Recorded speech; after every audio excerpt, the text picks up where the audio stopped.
Kottayam style മീൻ കറി എങ്ങനെ ഉണ്ടാക്കാൻ നോക്കാം കേട്ടോ. പാൻ എടുക്കുക, അതിലേക്ക് ഒരു 3 ടേബിൾ സ്പൂൺ വെളിച്ചെണ്ണ ഒഴിച്ചെടുക്കുക. പിന്നെ കുറച്ച് കടുകും ഉലുവയും ഇട്ട് എടുത്തിട്ടുണ്ട്. പിന്നെ ഒരു പിടി ചെറിയുള്ളിയും പച്ചമുളകും കറിവേപ്പിലയും ഇട്ട് കൊടുക്കുക. അത് ചെറുതായിട്ട് വാടി വരുമ്പോൾ ഇതിലേക്ക് നമുക്ക് കാശ്മീരി ചില്ലി പൗഡർ പിന്നെ സാധാരണ മുളക് പൊടി ഇട്ട് കൊടുക്കുക കേട്ടോ. നമ്മൾ എരിവിനനുസരിച്ചിട്ട് ചേർത്ത് കൊടുത്താൽ മതി.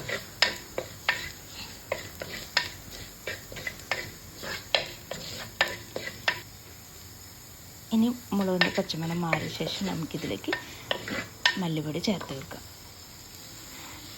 ചേർത്ത് കൊടുത്തിട്ട് ഒരു 2 മിനിറ്റ് മിക്സ് ചെയ്യുക. അതിനുശേഷം കുറച്ച് വെള്ളം ഒഴിച്ചിട്ട് ഇതൊന്ന് കുറുക്കിയിട്ട് എടുക്കണം കേട്ടോ. നമ്മുടെ പൊടികളിൻ്റെ പച്ചമണം മാറി ഇട്ടിട്ട് ഇങ്ങനെ ആകുമ്പോൾ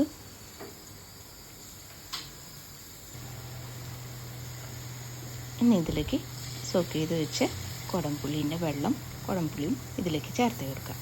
ചേർത്ത് കൊടുത്തിട്ട് ഗ്രേവി എത്ര വേണമെങ്കിലും അത്ര വെള്ളം ഒഴിച്ചെടുക്കുക. അതിനുശേഷം വെള്ളമൊക്കെ നന്നായിട്ട് കുറുക്കി വരുമ്പോൾ ഇതൊക്കെ വെയിറ്റ് ചെയ്യുക കേട്ടോ. ആവശ്യത്തിനുള്ള ഉപ്പിട്ട് കൊടുക്കുക. ഗ്രേവിയൊക്കെ ഇങ്ങനെ തിളച്ചിട്ട് വരാം കേട്ടോ. ഈ സമയത്ത് നമുക്ക് മീനിൻ്റെ കഷ്ണങ്ങൾ ഇട്ട് കൊടുക്കുക. ഏത് മീൻ വേണമെങ്കിലും ചേർത്ത് കൊടുക്കുക കേട്ടോ. ഞാനിവിടെ മത്തിയാണ് എടുത്തിട്ടുള്ളത്.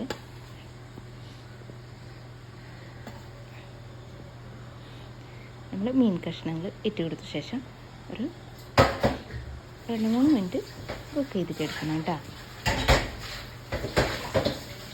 സിമ്പിൾ മീൻ കറീൻ്റെ റെസിപ്പി കേട്ടോ.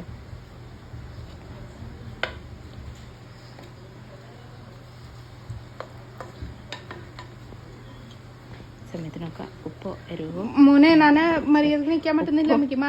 പുളിയോ കുറവുണ്ടെങ്കിലും ചേർത്ത് കൊടുക്കാം കേട്ടോ.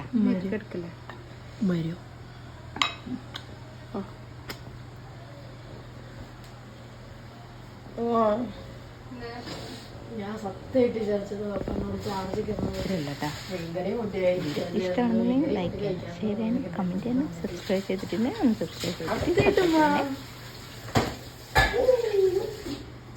ഇത് നമുക്ക് ചോറിനൊപ്പം അല്ലെങ്കിൽ കൊള്ളിൻ്റെ കൂടെയും കഴിക്കാൻ പറ്റും കേട്ടോ.